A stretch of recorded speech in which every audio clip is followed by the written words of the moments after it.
Okay, so looking up, we can see that overhang up there, and that overhang, you just have to guess what that overhang is. What do you think it is? 2 feet? Yeah, about. Okay, so measure 24 inches off the wall. Oh, perfect. Right here, put it on the front. We're always gonna level across the side we're working on first. Okay? What's it say? Yeah, so that side needs to go down. This side needs to go down. Tell me when. Keep going. Keep going. More. That's good. Yeah. Okay? If that's good, now we're gonna go to the fronts. Go to the front, and we're gonna plumb up the front now. Peyton, stay there on the back and get ready to lower that jack. This way? Yeah. What's he got to do with it? Gotta lower it. Got to lower it.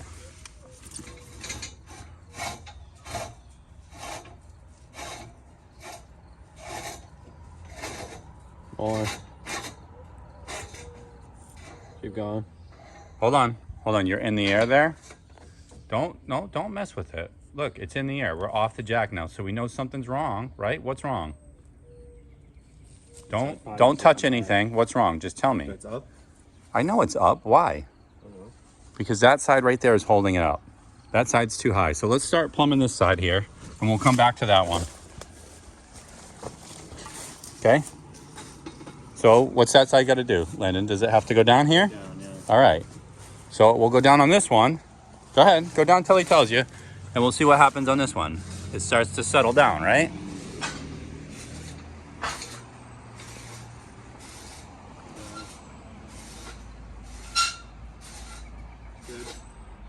Good? Yeah. Okay, go back to this one now.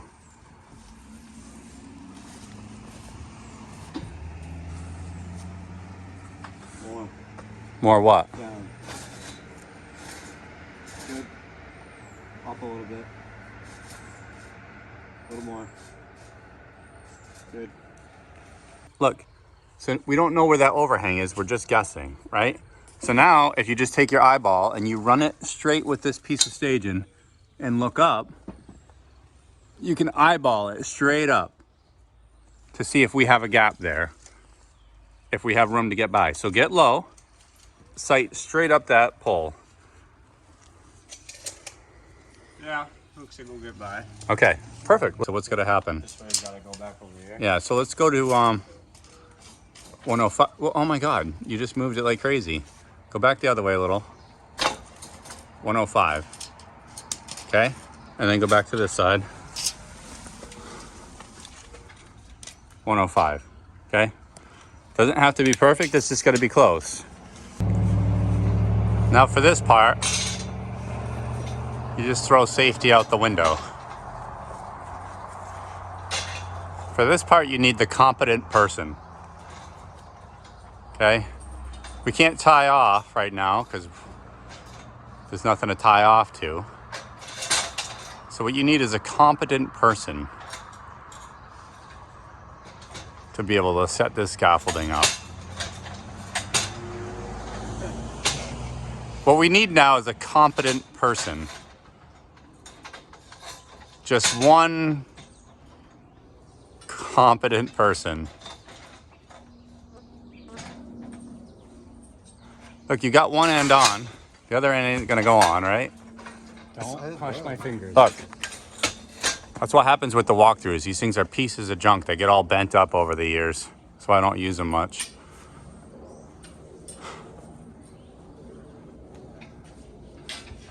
Now that we have a competent person up there,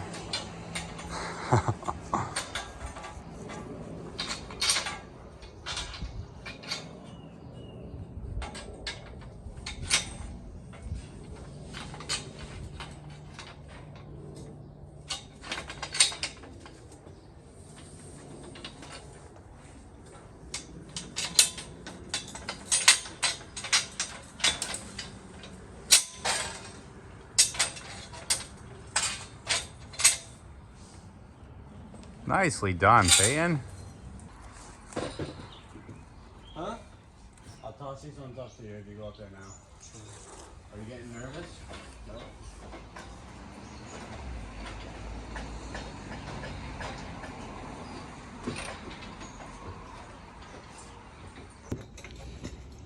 So we've gotten up to where, just about where we want to be. And so now we're gonna start putting toggle pins in the frames as we come up. These will hold all the frames together. See, this is a toggle pin that holds everything together. We've got some ladder access, make things easier on us, and we're just getting ready to set up this bull wheel setup. So that's what I've got for my bull wheel setup. Not the normal setup, but it'll work. Sometimes I do stuff like this when I have to. This setup here is kind of comical. I used to have a hook on this rope, but I think I snapped it off or something. And the last time I used this rope, I don't know if I was pulling trees or something with it. So I've got this, I don't know, this double fisher is just set down on there, and I'm not gonna bother cutting it or whatever. So I've just got this prusik that I had laying around, and this is gonna be my new hook just to get stuff up and down. Like I said, it's just a quick job, so whatever it takes. So we're 5 frames up here, and on the 4th frame up, we're supposed to be tied in with these strong arms that they sell. And you know, OSHA wants you to lag into the side of the building. Obviously, I'm not gonna lag bolt into this guy's gutter fascia, the side of his building. Some people will do it, but I won't do it. I don't really care, because I'm not gonna destroy his property. And I'm gonna have roof staging mounted on here anyway. It'll be bolted to the roof, and then I'll plank over it and I'll lag into that. And that will help make everything nice and sturdy. So I've got the chimney brackets up here, okay? And normally I've got 7-foot braces, and I gotta get this over here. And this roof is borderline walkable. It's right at the point where I can walk it. Probably other people couldn't. So you can walk it just like, and then it wants to let you start sliding, right? So I can walk it and hold up there. But what I want to do is I got to get up there and measure and see where I can put my scaffolding. It's 7 foot wide, but obviously I don't have 7 feet wide there. So I brought 2 5-foot wide braces, and I may end up having to use 5-foot braces to get my roof staging to sit in there. Not ideal, but it's a small chimney, and we're actually building it back a little shorter than it is. It's only going to go 3 feet over the peak. So I'm probably going to set scaffolding on this side, and then I might put some on this side as well. I don't know. It's a multi-angle weird setup. So with these hip roofs, this is disaster. But it'll be a cool flashing job to show you guys, because obviously people have tough times on angles like this. So I'll just show you how I'll do it. I'm going to pull back these shingles and kind of do it the same way I always do it. Probably a little different spin on this one than normal. This chimney's looking sad. It's got a good lean.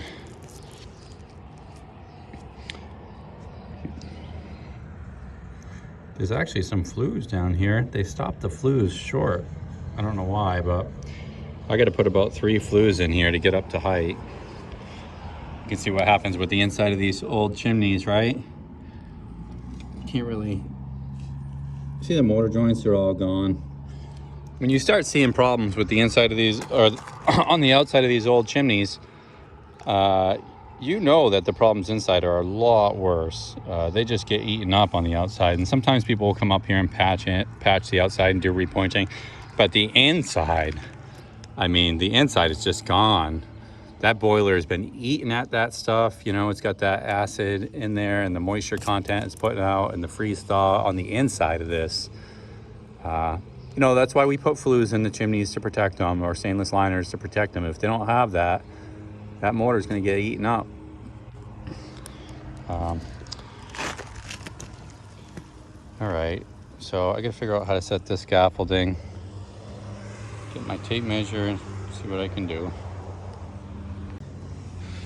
When you're setting up scaffolding, one important thing that I've learned over the years, and the boys just set all this up, and it wasn't like this a minute ago, but their edges of the boards, the plank, they were all back and forth, back and forth. Okay, you want the edges of your plank to be nice and consistent right through, straight, perfectly straight with each other. And some of the plank vary in length a little bit, but you want to be able to look at that plank.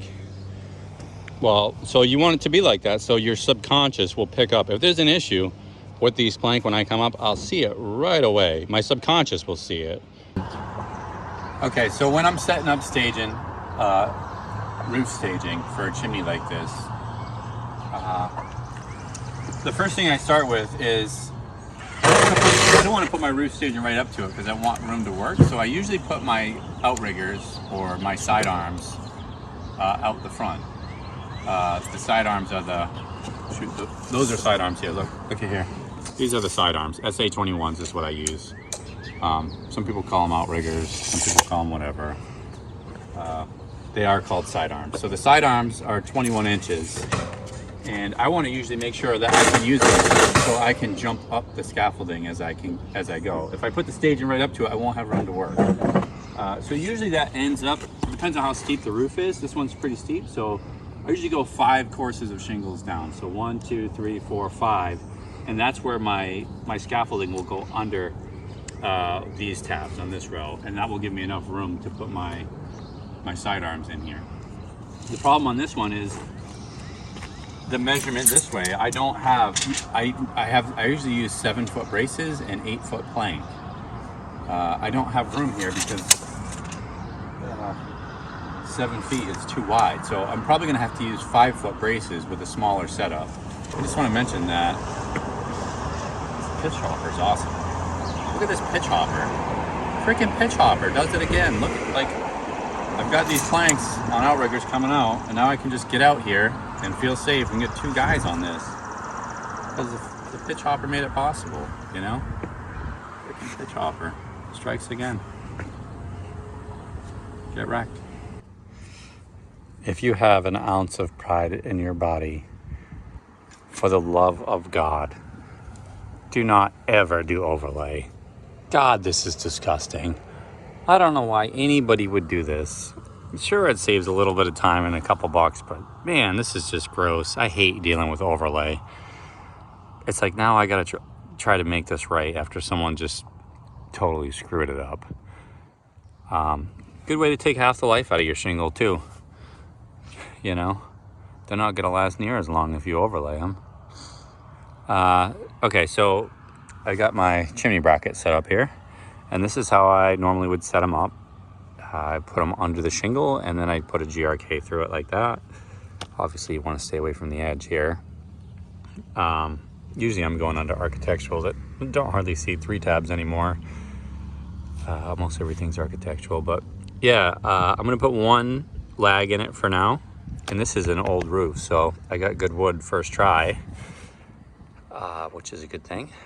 Sometimes you go right through and it's just plywood and there's nothing, no good wood.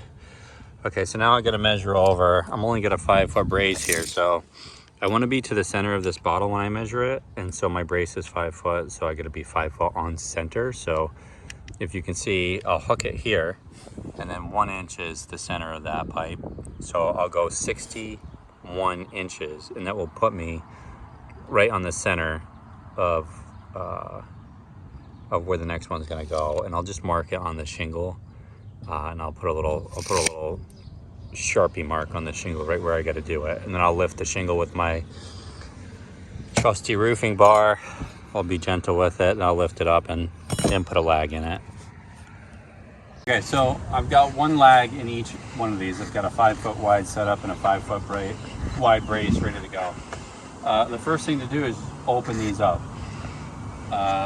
So they're just got 1 toggle pin that hold them together, and you pull that out, and you pull the bottom like this, okay? And you can actually let the bottom go if you want, and it will just rest there for a moment for you.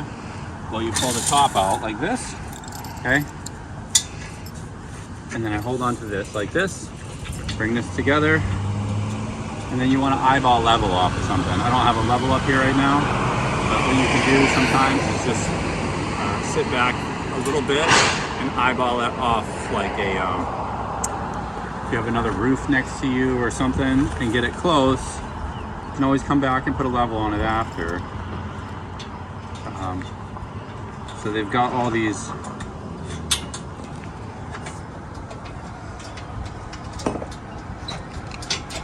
there we go.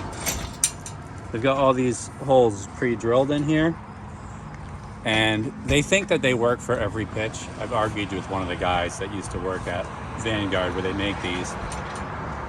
They don't work. They don't get, you can't get them perfectly level unless you shim them up. It'd be so easy for them to revamp these and make them awesome. Maybe put a little leveling jack in them to where you could actually get like a couple inches of travel each way. But they're the same design that they've been since the 50s when they stole the idea from somewhere else. Or whoever came up with this. This stuff's not patented. Staging stuff isn't really patented, so everybody just takes the same idea and does it the same. But they could add more holes and make it more adjustable, but they don't. I could make more holes, which I have in the past, but these ones don't have extra holes on them. But anyhow, that's it right there for this side. I'm going to do the other side. Okay. Little toggle pin.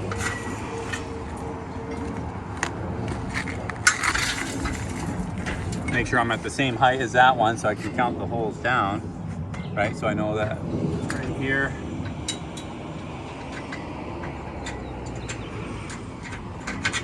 Okay, that's that. Now my brace goes on, but where I've got this right now, I've got these plank in the way. My brace isn't going to go on at this moment, so I have to pull these plank out of the way, put the brace on, maybe throw some plank across here, re-plank back over to here. So I'll do that and be back.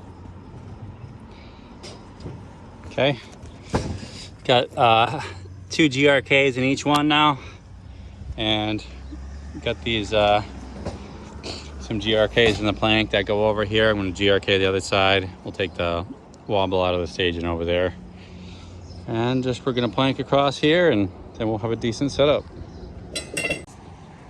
All right, we're getting a decent setup here. It's a little bit of a ways down. Just for some perspective, that's my 32-foot ladder fully extended right there, so that didn't work out.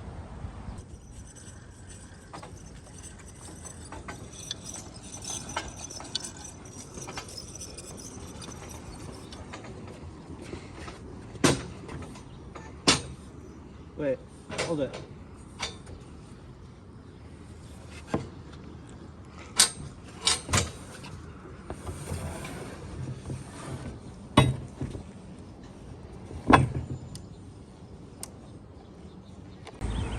How much fall damage do you take if you fall off the stage?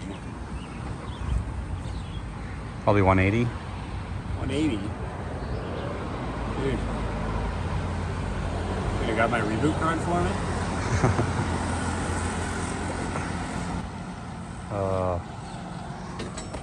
All right, this is it for now. I got another set of chimney brackets. I haven't decided if I'm gonna set them up or not. I think we're gonna just do the demo like this. I got this 5-foot setup here. It's okay. I don't like working inside a 5-foot stage, and it's just narrow, but the plank below are 8 foot, so we have to, nobody can step outside the stage, and if you're gonna walk here, everybody has to walk inside the staging. If you step on one of those, obviously, it's like a big lever. Ready?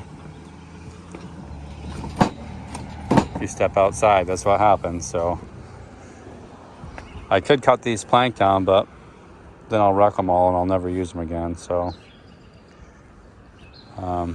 yeah, this is it. All lagged off. The ladder's way too short to reach up here, but the bull wheel is fine. Bull wheel, got plenty of rope for that. English. I didn't cheat the last quarter. I got an 84. You cheated the quarter before. All the quarters before. I didn't read a single book. You're an idiot. What? No wonder why you get bad grades. I got good grades. Just I couldn't cheat on that book. We started getting written or paper tests, not online tests. So you can't speak proper English because you're cheating on your English tests. Well, I'm not reading. Books aren't gonna help my grammar. What's going to help your grammar? Doing born with it, dude. Doing good in my classes when I was like in 6th grade. How about not cheating and doing the work? It's too much time. What are you going to do with the spare time? The gym. Sports. Okay, finally set up. Just got back from lunch and I got these moving blankets just nailed on here. We can't have anything fall in there because it's a really tall fall to the driveway, and my truck's parked right over the edge. So I just nailed them on here, nailed the planks on like that, so they're going to help catch anything that comes down. Of course, we're going to be super careful to try not to drop anything, but there's always going to be something that gets away. That's coming down pretty easy. At the top, the mortar joints are just all gone. We did pretty good with the debris, trying to go slow and catch it, but we did have that one close call. A couple small pieces, you always get those, but that one was a good sized chunk and the board caught it. So yeah, you can see that these, as we get down lower and lower towards the roof, when you look at the mortar joints, they start to be a lot fuller as you get below the roof. A lot of that damage happens above the roof, where it's more subject to the freeze thaw, and that condensation just wants to hang out there and freeze and thaw, and then eventually it turns that mortar back to sand. Let's look. You can see the flue is here and it's at a lean, so that lean goes all the way through the attic. This flue is cracked up. You know, it's built solid all the way around it, so it's not surprising that it's cracked. Homeowner knows that the flue is compromised, so at some point after the rebuild down the road, they're going to put a stainless liner in. This roof is disgusting. They've overlaid this whole thing, and it's just been a water problem forever. Now I gotta come and try to fix all this crap, and there's wood that's rotted that's coming up. But look at this. This is how you know. That's how you know when that a roof's been leaking for a while. Look at those nails. They're just rusted right out. Crazy. Just holding moisture in there. These shingles underneath, that's why you don't do overlay. It helps to hold that moisture there too. It's gross. Now I gotta try to sort all this disgustingness out. It's awful. Well, I was hoping to be a lot further along than what I am now, but we're just got this disgusting overlay and we're chasing rot now. So instead of we gotta, what do you do when you get into this rotted wood? You can't just leave it. Some of the stuff is just all gone on that side too, the front side. We got to replace some boards on all sides of this thing. Just getting ready to put some 1x on here. We got some rough sawn lumber, and I got to nail a couple of these back down. But this is what it's looking like. I'm gonna put some rough sawn on here. This is what we did with the back of the shingle. It's disgusting. Like, it's thick as a board. It's so thick. But that's just what we're dealing with on this one. Gotta make it work. Just Larry Hond all this wood in there. The legend would be proud. Gotta quickly wrap this up for the day. Gotta be home soon, so we're just gonna put some ice and water shield over this whole thing. The boiler's off. It's gonna be off, so we don't have to worry about that venting. Just gonna, roll out ice and water shield. Not gonna take the wax paper off of it. We're just gonna put it on here, nail it down, so it's temporarily watertight for the night. Okay, had a long morning this morning trying to get some brick, some shingles to match. We had to run around for that. Found some that are close. It's the best we could do for 3 tabs. Nobody wants to carry 3 tabs anymore. They're kind of going out. So I just got these brick from one of my suppliers. This kind of sucks. The supplier is over an hour away in the wrong direction. So, I mean, it's 2 hours just to go there and back. And then we had to stop at the hardware store or the lumber yard and get some shingles. These are just Pine Hall wire cut brick. These are flash, so they're going to have some darks.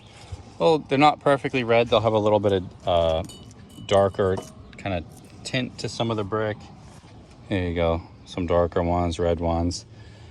Probably not my favorite looking brick. It'll be okay, but I'd rather have a little different, maybe like an older looking brick. But we're so limited on what we can get for brick up here. It's just crazy. All we have is Glengarry brick. That's all anybody wants to carry. I have vowed I will never lay a Glengarry brick again. I have like hundreds. I won't buy anymore, put it that way. I have hundreds of them at my house that I gotta get rid of. They're just straight garbage. I can't use them. I refuse to keep buying product that is bad. And you know, the suppliers, they keep bringing them in by the truckload, because people keep using them. But I've told my suppliers I won't use them. You can't have one brick that is, 7 5/16, okay, and then the next one is 7 7/8, or just all kinds of distorted, like weird shapes that aren't brick shapes. So I'm just done buying them. But so there's not much to choose from right now. I've got these wire cuts. I try to get them to bring in a different looking brick, but they wanted try these in the smooth faced ones, and they seem okay. We'll see how it looks when it's done. I like 3-hole brick. I typically like laying 3-hole brick. They're nice to lay. And so the other thing that you're gonna take note of is, look at these brick are a lot bigger than new modular brick. So we only have modular brick now up here. We don't have standard brick, so they're not going to be full 8-inch brick. So if you're doing chimneys like this, you're going to run into this problem. So look at the flue size, right? This flue size here is much smaller than the flue below it. And there's nothing you can do about it. Well, I mean, you could try to put, so this flue is an 8x12 flue.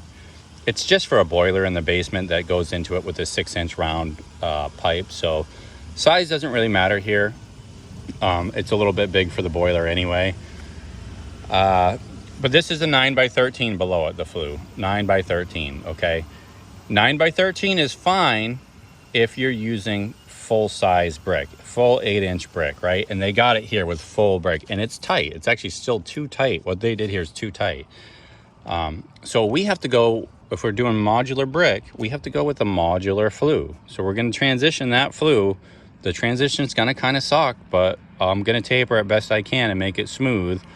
And then we can do this brickwork around it and make it work out. Like, we want to have a gap on the side of the flue. We don't want to be tight to the flue. So, you know, we're going to be, and I don't want big fat head joints here. So we're going to be like this. Be like this going around it, and we'll have a little gap all the way around it, you know. And I'm not going to set my flue first.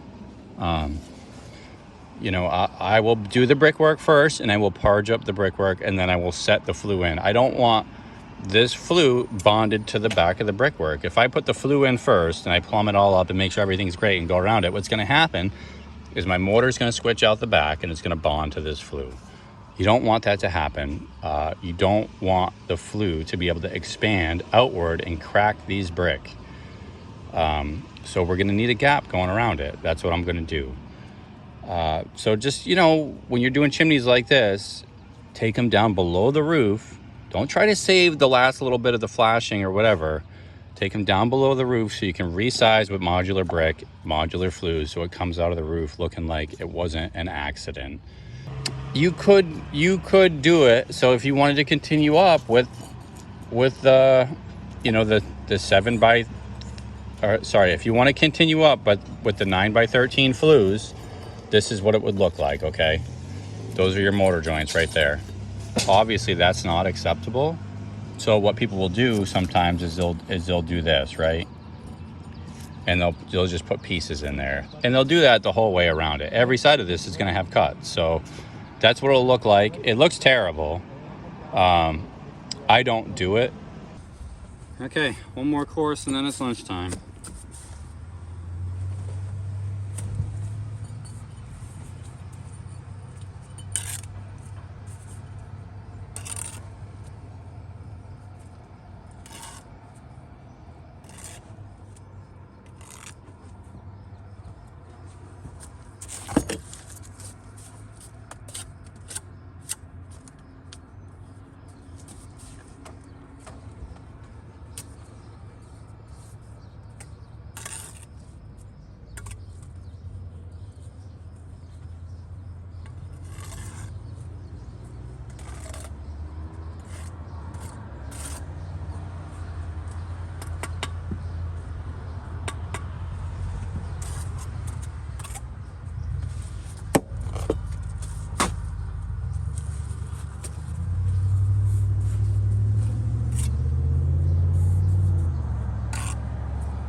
Hate it when that happens.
So that's the last one before I can put the flue in, and also that's gonna be the last one before lunch. So we got here late. I only really got to work for an hour before we're taking lunch. So when you join up, you know, sometimes it's better if you can wait a little bit for it to harden up, but I mean, this stuff's hard enough. You do have to join with brick mud, because that's basically what we have is brick mud soft. And it's fine, you just got to learn how to do it. Okay, so what we're doing here is we're just shaping the joints, making sure they're full. So if it's soft enough, you just work with the tip here. If it gets a little harder, you can use the elbow on the joiner.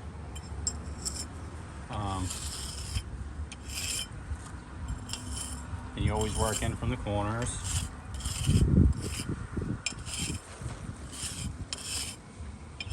Okay, make sure the corners are full. Keep your joiner clean. Every time you use the soft mud and it gets on your joiner, you gotta make sure that stuff is off, because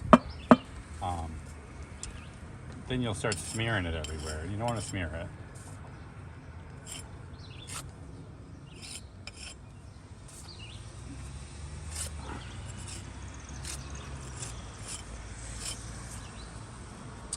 We know that we're going to wash this brick because it's wire struck, or it's wire cut brick, and it doesn't have a sanded face to it.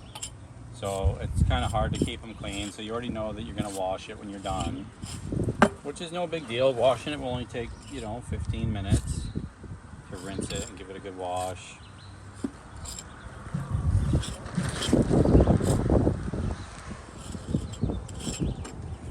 But at the same time, you're still trying to keep, you want the washing to be easy, so you want to keep the brick clean as much as you can.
Okay, so now,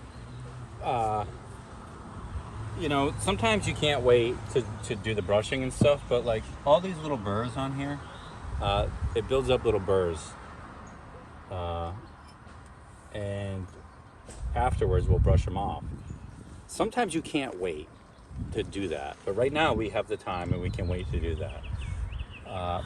Sometimes it's the end of the day and you lay brick till the end of the day and you have to join up and go home. Or if you have to jump heights on the staging, you can't jump heights until this is all taken care of. So everybody else is ready to jump. You gotta join up and jump. So if you're gonna do it, you have to have a nice dry brush and you have to be very gentle about it. Okay, especially the first go over, because this stuff is all wet. So you're just gonna get these snots off really gentle, and you can be a little bit more aggressive sometimes depending on what you're joining, but it's just going to be a gentle kind of thing. And then after, you're going to come back and you're going to slick this stuff up, and when you slick it, it helps just kind of seal everything up, and then it's going to help take care of these umbrellas. You don't want to leave umbrellas, so you leave them like that so they're smooth. If you see a little mud on the brick, you can help yourself out with the washing by getting it off. It's not a big deal because the washing will take it off, but yeah, on this one we're gonna wait, but if you can't wait, you be real careful about it first go over, okay? And then let it harden up for a second if you can, and then slick it up. So Oh, wrong side. These joiners here have they have two different sizes. This one's a little bigger than that one. I don't use this one much, so I just let it get rusted over, and every once in a while you hit it with the wrong side and it just digs in. It's all rusty and nasty. Okay, there it is. Okay, joining on this side is not bad. I can touch that up after it hardens up a bit. That's what it kind of looks like before brushing, how these, just get all these burrs that hang on there and you brush all that stuff off. Sometimes you get a little excess on there, and it's no big deal. You're gonna get it when you finish up the joining. Just make sure everything's full and shaped. Inside's all parched up. Probably gonna set this glue after lunch. I'll let this stuff on the walls harden up. I don't want any chance that any of this mortar is going to stick to the flue, which I'm sure it's not going to be touching, so it's probably fine. The back is jointed up, and below the roof I've got it all parged up, just to make sure everything's nice and full. So, but my canopy's going to go for a ride though. The wind's starting to pick up here. Look at the canopy. It's a disaster. The thing is just, today's its last hurrah. It's going in the dumpster when we get home. Thing is just all broken up now. But it's providing a little bit of shade for me. Even though the clouds are moving right in, so maybe I won't even need it.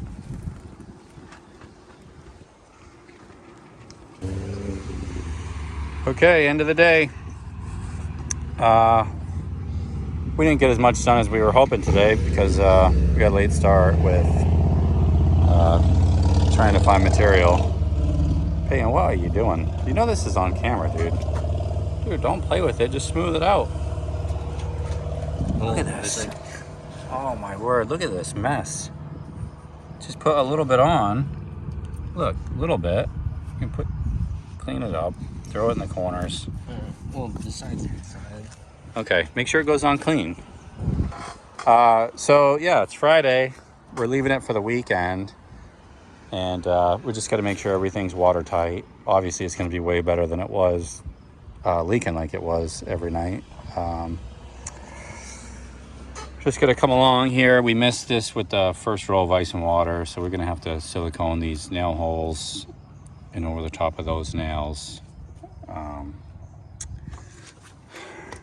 And I always silicone the top of the graze because it just separates a little bit. Sometimes it kind of wants to pull away, and that will just help seal it up just until we get flashing on there on Monday. We'll come here on Monday and get the flashing done, do the crown wash. So I'm trying out this new product today to clean the chimney. This SOS 50, it's a detergent and not an acid. Typically I use muriatic acid to clean the brickwork, but I'm gonna try this detergent stuff and see how it works. Basically you just wet it down. It says you can spray it on, but I'm gonna put it on with this acid brush, and it's supposed to foam all up and take care of some of this gray residue. Of course, the bigger chunks you're gonna have to scrape off if there's some bigger chunks on there. This one's not too bad. Curious to see how it's gonna do. That's the first pass.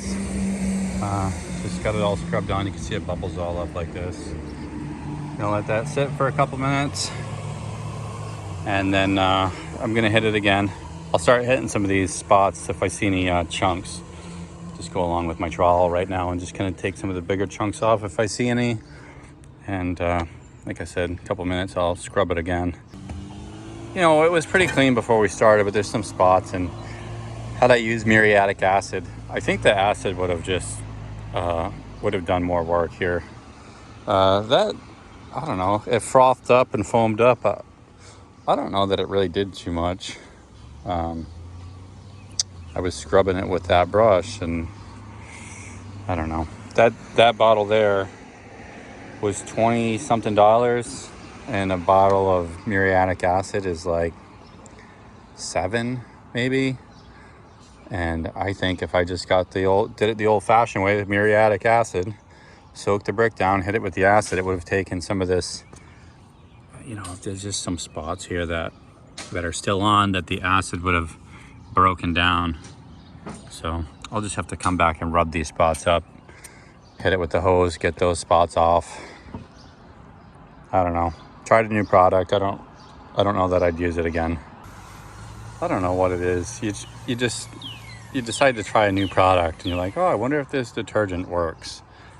And I gotta say that, man, what a disappointment. I should have just stuck with what I know works. I know the muriatic acid works. This detergent didn't do anything. Now that this is drying up like this, it just, I don't have any acid on me, so I'm gonna have to, I guess, wet this down and go get my rubbing stone and try to rub some of this stuff off. I mean, this chimney wasn't even bad, and the detergent did nothing. And I mixed it a lot stronger than it said to mix it too.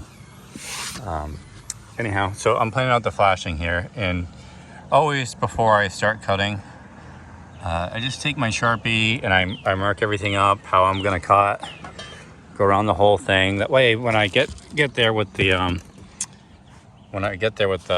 saw, I'm not thinking about it. I know exactly where I'm gonna cut to. I have my mark. That's where I'm gonna cut to. That's where the next piece overlaps. So I'm cutting from here over to here. Same thing around the corner. It's all planned out. How's it coming out? I don't know. Trying to make it look good. Hey, like that pitch hopper. Pretty good. What would you be doing if you didn't have it there? Holding on to the chimney. Just holding onto the chimney? Scuffing up the shingles? Yep.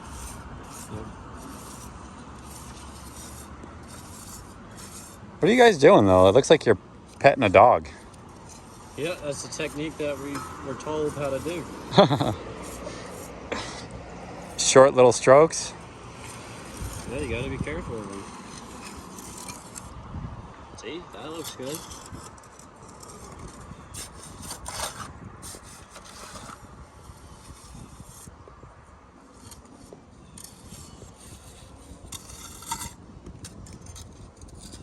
Is it easier than you thought? Yeah. You always make things look a lot more difficult than they need to be. Paying? Well, Easier than you thought? it's alright. That's all you got to say about I that. don't know how it is. I don't know if it's good or not.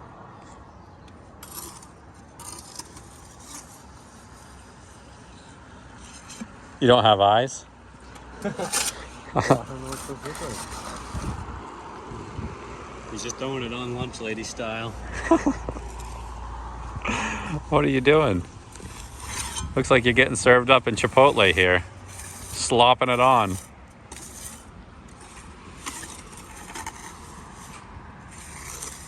You got your gloves all dirty now. Yeah. So don't touch anything with them. Okay? Now you can't touch the faces of the brick.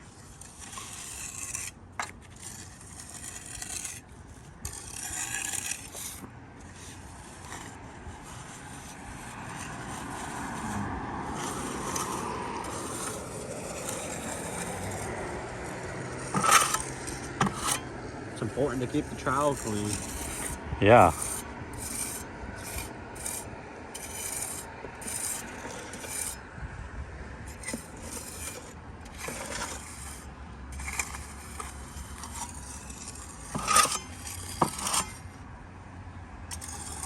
Gotta build up this corner a little bit more. You guys are, let's see what we got here.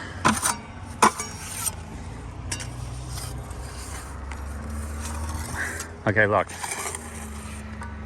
The short stroke, the petting, the quick petting, doesn't really work that well, okay? The long stroke, everyone likes the long stroke.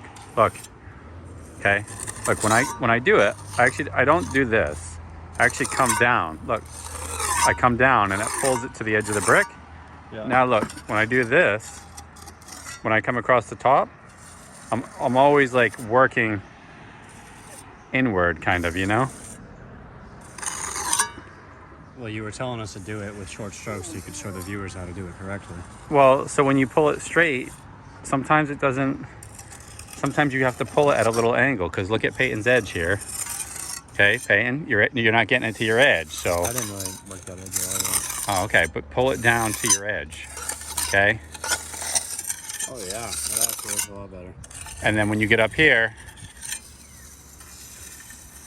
man, it's amazing that I can even make this look good while I'm actually looking through a camera lens. I mean, we did do It actually looks horrific. All right, short or long, inward. Well, and then take the same angle. Look how you're built out here.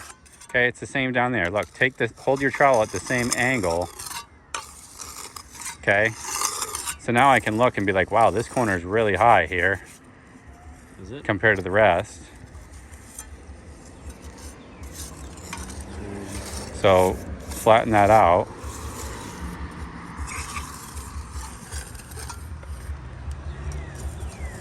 Okay, now you guys are gonna have to take some time and clean your trowels off because they're gross.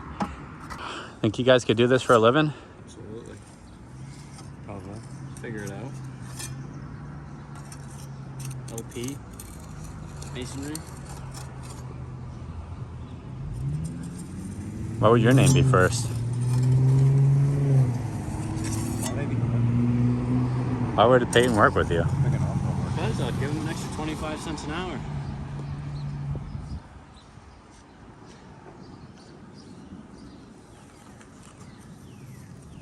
Peyton, would Landon be a good boss? No. Why? I don't know. He doesn't like to be told what to do. Peyton, would you be a good boss? Yeah. Fair. You'd be fair? I think Peyton would be a good boss. Okay, it's settled then. It'll be PL Masonry. And Peyton will be the boss. Hold on. Peyton can be the boss of the cleanup department. The demo. After all, he is the guy that's the best on the bowl wheel. So at some point, what you want to do is establish the shape that you want, and then stop touching it for a while, okay? So it's all wet on the top. Just get it to the shape, get it stuck down to the edges, because look, you're not even worked all the way to your edge here. Establish everything, and then we have to walk away and leave it for a bit. Just make it, cute. Peyton, how does it make you feel that he just touched your side? Look at it now. It's terrible. Dude, it was literally so steep. Now it's wicked, like, it has holes in it all over the place now. Why was it so steep? It was literally the same exact. Oh, that's why I went over there and had to change it because it didn't look like anything else. You just touched it because it was his side. That's not true, dude. It literally like didn't even have a line down. Look what you just did. It was like you just made a bunch of holes. Yeah, fix them. I don't even know how to fix them. It's not even fixable. Kid's not even trowel certified. Okay. All right, enough's enough. Time out of our misery, man. You take the trowel. Time for Daddy to get in there and fix it up. All right, fair enough. Well, this is how life is going.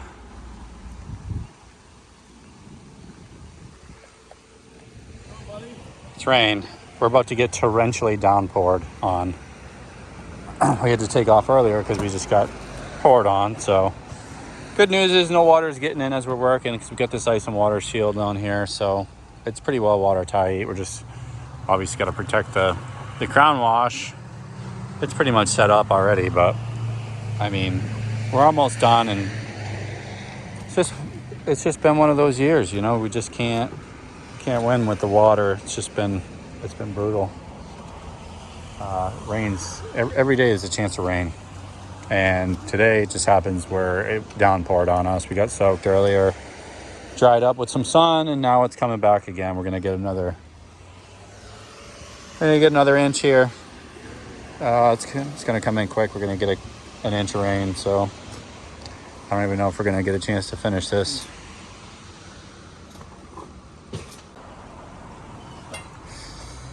Finished product. Yeah, lid was a little tricky going around here. I had to bring up the caps underneath this one, and you can see I bent all this lid over to try to hold everything together. Yeah, definitely different because all these multiple roof angles here.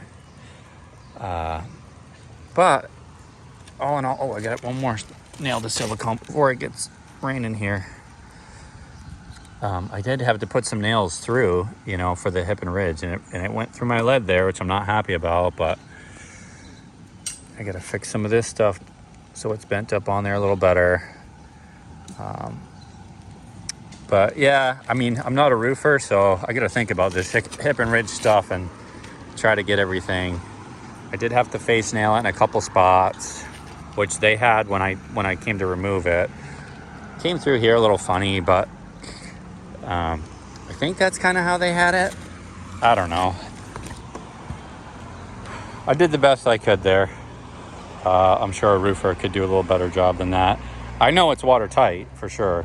Not worried about water getting in there. I made sure underneath too. And as far as matching the shingles, I literally I did the best I could. This side's dark because of the tree here, but I did the best I could with these 3 tabs, but you can't find 3 tabs now, and I mean, hardly.